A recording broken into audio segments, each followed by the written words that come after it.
దేశంలో భార్యల వేధింపులతో భర్తల ఆత్మహత్యలు పెరుగుతున్నాయి. బెంగళూరు అతుల్ సుభాష్ ఘటన మరొక ముందే తాజాగా ఢిల్లీలో పునీత్ ఖురానా సూసైడ్కు పాల్పడ్డాడు. భార్య వేధింపులకు పునీత్ ఖురానా బలయ్యాడు. ఢిల్లీలోని మోడల్ టౌన్ కళ్యాణ్ విహార్లో ఈ ఘటన చోటు చేసుకుంది. భార్య మాణిక్య జగదీష్ పహ్వాతో విభేదాలు ఏర్పడ్డాయి. విడాకుల కేసు విచారణ జరుగుతుండగానే ఈ అఘాయిత్యం చోటు చేసుకుంది. చనిపోయే ముందు పునీత్ వీడియో కాల్ రికార్డు చేశాడంటూ కుటుంబ సభ్యులు చెప్తున్నారు. వీడియో తమ వద్దే ఉందంటున్నారు కుటుంబ సభ్యులు. పునీత్ సోషల్ మీడియా హ్యాక్ చేశారంటూ ఆరోపిస్తున్నారు. విడాకులు తీసుకున్నా కూడా వ్యాపారంలో భాగం ఇవ్వాల్సిందనంటూ భార్య అత్తింటి వేధింపులు భరించలేకే పునీత్ ఆత్మహత్య చేసుకున్నట్టుగా చెప్తున్నారు. ఇక తనకు రావాల్సిన మొత్తం చెల్లించాల్సిందంటూ పునీత్ను తన భార్య వేధింపులకు గురి చేస్తుందనే ఆరోపణలు వస్తున్నాయి. దీంతో మనస్తాపానికి గురై ఇంట్లోనే పునీత్ ఖురానా ఉరివేసుకున్నట్టుగా తెలుస్తుంది. చివరిగా ఫోన్లో తన భార్యతో మాట్లాడారు. 16 నిమిషాల కాల్ రికార్డును కూడా పోలీసులు గుర్తించారు. తాజాగా ఢిల్లీలో జరిగింది ఘటన. ఢిల్లీలో నివసించే పునీత్ ఖురానా అనే వ్యక్తి ఆత్మహత్యకు పాల్పడ్డాడు. అతనికి భార్యతో విడాకుల కేసు నడుస్తోంది. ఇప్పటికే ఇద్దరు విడివిడిగా ఉంటున్నారు. పునీత్ ఢిల్లీలో ఓ బేకరీ చైన్ నిర్వహిస్తూ ఉంటాడు. అందులో తనకు వాటా రాసివ్వాలంటూ ఆమె డిమాండ్ చేస్తూ వస్తున్నారు. ఈ క్రమంలో కోర్టులోని దీనిపై వాదనలు జరుగుతున్నాయి. ఫోన్లో వారిద్దరి మధ్య ఈ అంశంపై వాగ్వాదం జరగడంతో కాసేపటికే పునీత్ ఖురానా ఆత్మహత్య చేసుకున్నాడు. పోలీసులు అతని ఫోన్ను స్వాధీనం చేసుకున్నారు. అందులోని వివరాలు పరిశీలించిన తర్వాత అతని భార్యను ప్రశ్నించాలని నిర్ణయించుకున్నారు. పునీత్ ఖురానా ఢిల్లీలోని కళ్యాణ్ విహార్ ప్రాంతంలో నివాసం ఉంటున్నారు. ఆయనకు కొన్నాళ్ల కిందట వివాహమైంది. పెళ్లి తర్వాత అతుల్ ఖురానా తన వ్యాపారంలో భార్యను భాగస్వామిగా చేర్చుకొని నిర్వహణ బాధ్యతలు కూడా ఇచ్చారు. అయితే వీరిద్దరి మధ్య సరిపడకపోవడంతో విడిపోవాలని అనుకున్నారు. కానీ వ్యాపారం నుంచి తనను తొలగించడానికి లేదని, తన వాటా తనకు ఇవ్వాల్సిందేనంటూ ఆమె పట్టుబడుతున్నారు. ఇలా ఇవ్వడం ఇష్టం లేకే పునీత్ ప్రాణాలు తీసుకున్నట్టుగా తెలుస్తుంది. వివాహ వేధింపులు, విడాకుల చట్టాలు, మనోవర్తి ఇలా అన్నీ ఆడవాళ్లకు అనుకూలంగా ఉండడంతో మగవాళ్ళు నలిగిపోతున్నారన్న విమర్శలు వస్తున్నాయి. వరకట్న కేసులు పెట్టగానే భర్తను వారి కుటుంబానికి కూడా జైలుకు పంపుతున్నారు. ఇలాంటి వాటికి బాధితులైన మగవారు న్యాయపరంగా తేల్చుకోలేక ఆత్మహత్యలు చేసుకుంటున్నారు ఇటీవలి కాలంలో. దీనిపై దేశంలో ఇప్పుడు విస్తృత చర్చ జరుగుతోంది. బెంగళూరు అతుల్ సుభాష్ ఘటన మరొక ముందే తాజాగా ఢిల్లీలో పునీత్ ఖురానా ఘటన మరొకసారి ఈ చర్చకు దారితీస్తోంది. పునీత్ ఖురానా కళ్యాణ్ విహార్లోని ప్రాంతంలోని మోడల్ టౌన్లో తన ఇంట్లో ఉరివేసుకొని బలవన్మరణానికి పాల్పడ్డాడు. 2016లో వివాహం చేసుకున్న ఖురానా తన భార్య తీరుతో విసిగిపోయినట్లుగా ఆయన కుటుంబ సభ్యులు చెప్తున్నారు. ఇక ఈ ఘటనకు సంబంధించి పునీత్ ఖురానా కుటుంబ సభ్యులు స్పందించారు. ఒకసారి చూద్దాం. भाई ने सुसाइड कर ली है और उसको उसकी वाइफ मनिका जगदीश पावा, उसके फादर जगदीश पावा, माँ नीरू पावा, बहन कनिका पावा, इन्होंने मेरे भाई को मेंटली बहुत बहुत प्रेशर दिया, हरास किया, इस कदर मजबूर किया उसको बोल बोल के कि तू तो धमकी देता, मर के दिखा, वो उसने कर दिया.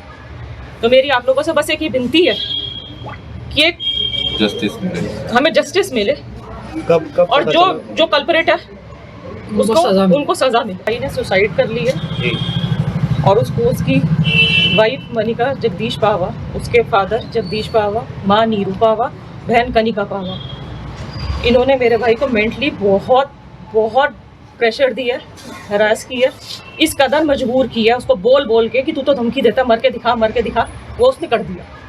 तो मेरी आप लोगों से बस एक ही विनती है कि एक हमें जस्टिस मिले कब और जो कल्परेट है उनको सजा मिले. भाई ने सुसाइड कर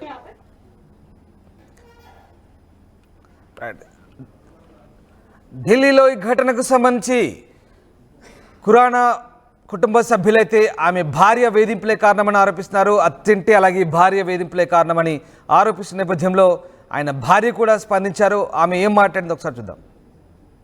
सेकंड मोशन थोड़े दिनों में होना था पर वो लड़की मुकर गई है कि मैं सेकंड मोशन तब तक साइन नहीं करूंगी जब तक मेरी शर्तें नहीं मानी जाएंगी.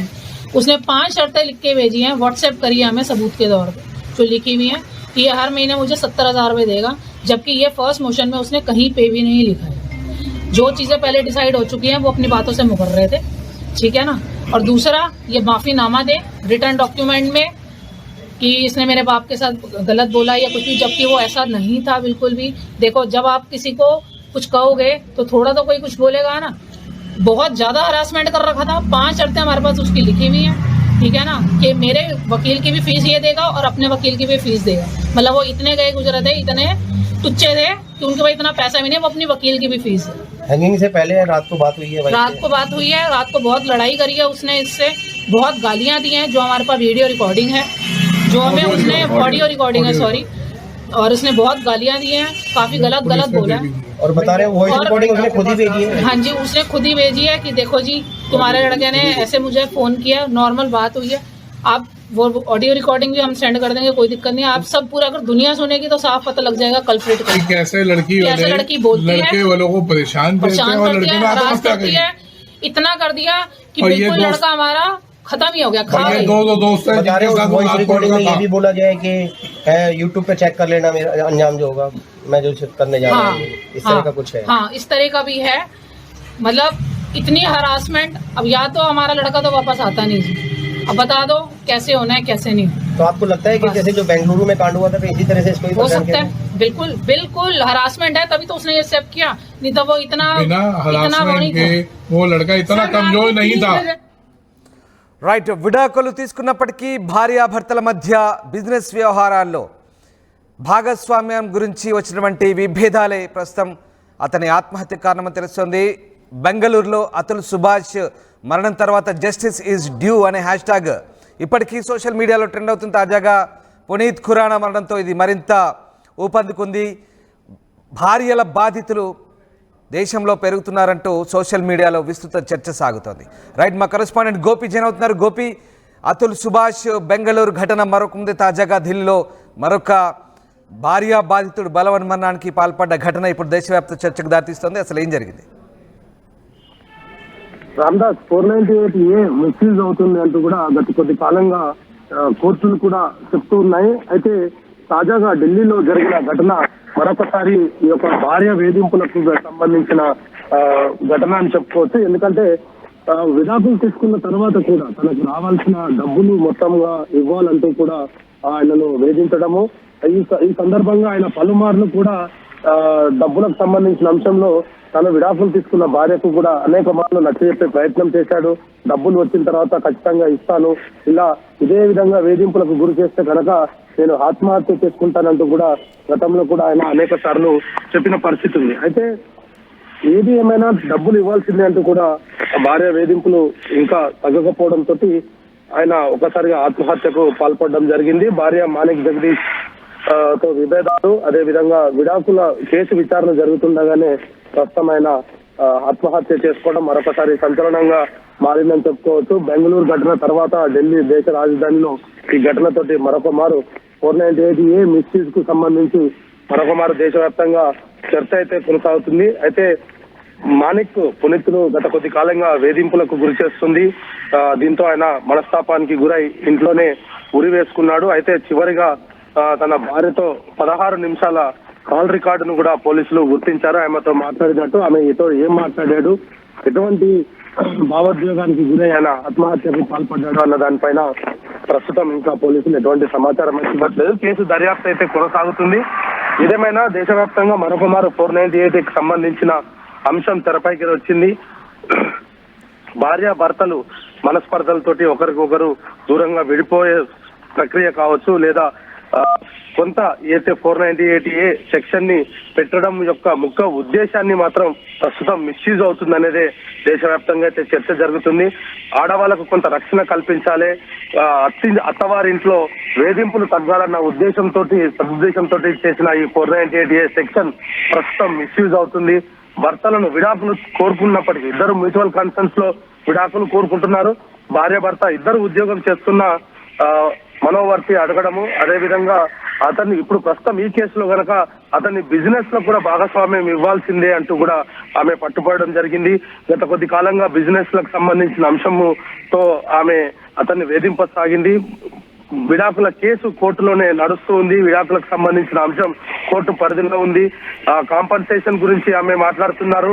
కోర్టులో ఆమె తరఫున న్యాయవాదులు కూడా చెప్తున్న పరిస్థితి ఉంది. నష్టపరిహారం ఇవ్వాలి అంటూ కూడా చెప్తున్నారు. అయినప్పటికీ ఆమె బిజినెస్ ని కూడా అడగడం జరిగింది. దీంతో తను ఏమి చేసలేక నిస్సహాయ స్థితిలో దాదాపు 16 నిమిషాల పాటు ఆమెతో మాట్లాడిన తర్వాత తన గదిలోనే ఉరివేసుకొని చనిపోవడం జరిగింది. దీనికి సంబంధించిన ప్రస్తుతం కేసు అయితే నమోదు చేసుకున్నారు పోలీసులు. దర్యాప్తు కొనసాగుతుంది. మరి భార్యతో 16 నిమిషాలు ఏం మాట్లాడాడన్న దానిపైన ఒక క్లారిటీ వస్తే ఆమె పైన కూడా కేసు నమోదు చేసి ఆమెను అరెస్ట్ చేసే పరిస్థితి కనపడుతుంది. Ramdas. Right, yes, thank you Gopi, thanks for the update. So మొత్తం మీద విడాకులు తీసుకున్నా కూడా వ్యాపారంలో భాగం కావాల్సిందేనంటూ ఆమె వేధించడంతోనే పునీత్ ఖురానా బలవన్మరణానికి పాల్పడ్డట్టుగా అతని కుటుంబ సభ్యులు ఆరోపిస్తున్నారు. అలాగే తనకు రావాల్సిన మొత్తం చెల్లించాల్సిందే అంటూ ఆమె ఆడియో కాల్లో తీవ్రంగా వేధించినట్టుగా తెలుస్తుంది. దీనికి సంబంధించిన ఆడియో వీడియో కాల్స్ మొత్తం పోలీసులు తీసుకున్నట్టుగా తెలుస్తుంది. ప్రస్తుతానికి ఇక వ్యక్తిగత విచారణ అలాగే కొన్ని చట్టాలకు సంబంధించిన సవరణ జరగాలంటూ దేశవ్యాప్తంగా చర్చ జరుగుతోంది. మొత్తం మీద భార్య బాధితుడిగా మరొక వ్యక్తి మిగిలిపోయాడు. ఢిల్లీలో పునీత్ ఖురానా అనే వ్యక్తి బెంగళూరు ఘటన మరొక ముందే తాజాగా బలవన్మరణానికి పాల్పడంతో మరొకసారి కొత్త చర్చకు దారితీస్తోంది.